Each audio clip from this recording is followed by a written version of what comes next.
Քննարկում ենք հարց համար 14-ը օդի տուրքի արտոնությունների կիրառման կարգում փոփոխություններ կատարելու մասին հարցը։ Զեկուցող տարածքային կառավարման եւ ենթակառուցվածքների նախարարի տեղակալ Արմեն Սիմոնյան, համեցեք պարոն։ Շնորհակալություն մեծարգո պարոն վարչապետ, հարգելի գործընկերներ։ 2019 թվականից մեկնարկած օրենսդրական փոփոխություններով մասնավորապես պետական տուրքի մասին օրենքում լրացում իրականացնելով հնարավորություն ընձեռնվեց օդային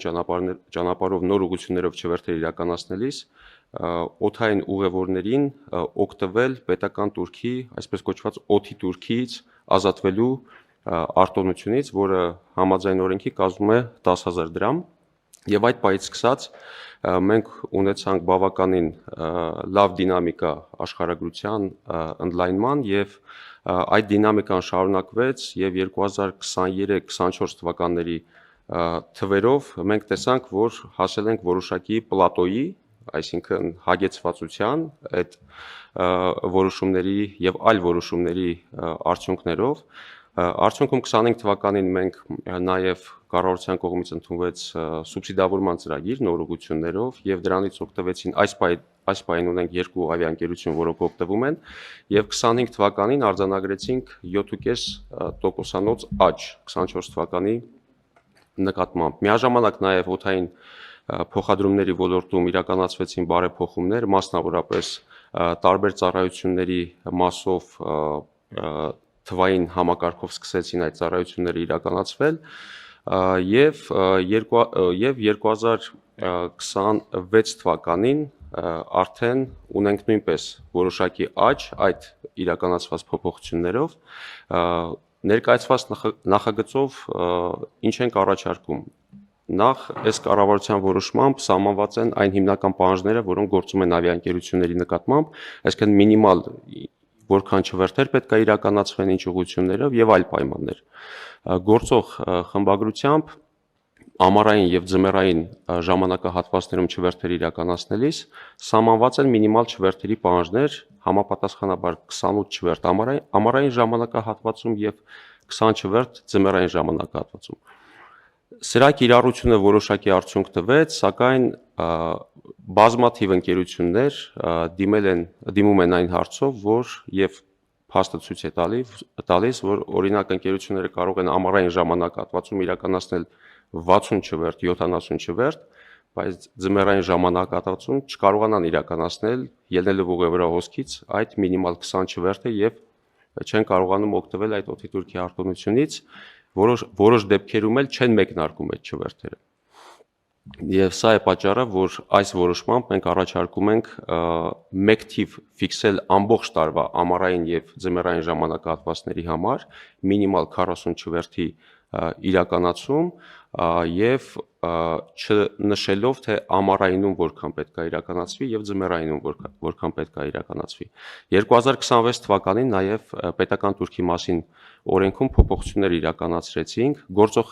խմբագրությամբ այդ օդի տուրքի արտոնությունները տրվում են 3 տարի ժամկետով, 2 տարի ժամկետով երկարաձգելու հնարավորությամբ։ Եվ նոր փոփոխություններով, որոնք մայիսի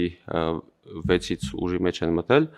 հնարավորություն կա 2 անգամ 2 տարով երկարաձգելու։ Հիմա, քանի որ կարգում համապատասխանեցնելու խնդիր կա, կարգում այդ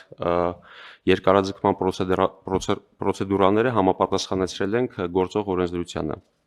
Եվ երրորդը, քանի որ նախկինում թույլտվությունները եւ օդի տուրքից ազատման այդ ռեժիմը իրականացվում էր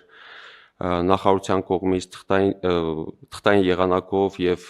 հրամաններով, նշումներով եւ այլն, եւ դա մենք 24 թվականից ամբողջությամբ թվայնացրել ենք եւ թույլտվությունների տրամադրման կարգն է փոխվել, ապա այստեղ նույնպես համապատասխան փոփոխություններ ենք իրականացնում եւ համապատասխանեցնում ենք թույլտվությունների տրամադրման կարգին։ Եթե գլոբալ, ապա սա է, շնորհակալություն։ Շնորհակալ եմ, պարոն Սիմոնյան, հարգելի գործընկերներ, կարծում եմ արդեն իսկ կարող ենք ասել, որ նշված որոշումները, որը կայացրել ենք նախկինում, այն շարքից են, որոնք ընթացքում իրենց արդյունավետությունը ապացուցեցին։ Ավիացիայի ոլորտում մենք բարդությունների եւ խնդիրների ճանապարհով ի վերջո հասել ենք մի կետի, որտեղ լավատեսությունը գերակշռում է եւ Հայաստանում զբոսաշրջության թվերի էական աճը իհարկե կապված է նաև այդ որոշումների հետ եւ կարծում եմ արժևում մենք ավիացիայի ոլորտում երկու հիմնական առանցքային խնդիր կա, որը պետք է լուծենք։ Առաջինը Զվարթնոց օդանավակայանի հետագա զարգացման արդեն իսկ համաձայնեցված ծրագիրը հայեցակարգը դեռ master plan-ի մակարդակի չենք հասել, թե հասել ենք master։ Այսինքն Զվարթնոց օդանավական կարճ ասած չի հերիքում։ Պրոբլեմը պետք է ընդլայնվի հնարավորինս արագ տեմպերով։ Երկրորդը քաղաքացիական ավիացիայի կոմիտեի, այսինքն մարմնի այնպիսի բարեփոխումը, որտեղ մենք կարողանանք լիարժեք այն ներուժը, որ մեզ հնարավորություն կտա ունենալ միջազգային մակարդակի ավիացիոն անվտանգության ստանդարտներ եւ ոչ միայն ունենալ, այլև դրանք անդադ թարմացնել եւ դրանց կիրառման պատշաճ որակը ապահովել, դա նույնպես անհետաձգելի հարց է։ Ուզում եմ հիշեցնել, որ մենք օրակարգում ունենք Սյունիք օդանավակայանի միջազգայինի կարգավիճակ տալու հարցը, դա շատ մեծ տնային աշխատանք է պահանջելու մեզնից,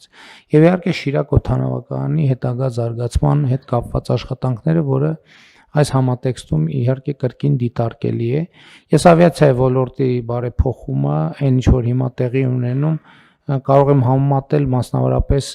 եկամտային հարկի վերադարձի գոտիավորման մեր շատ կարևոր ռազմավարական ծրագրի հետ, որը մենք ընդունեցինք 2020 թվականին, հիշում եք, որ մենք դրանով արձանագրեցինք, որ սահմանափակումներ են գործելու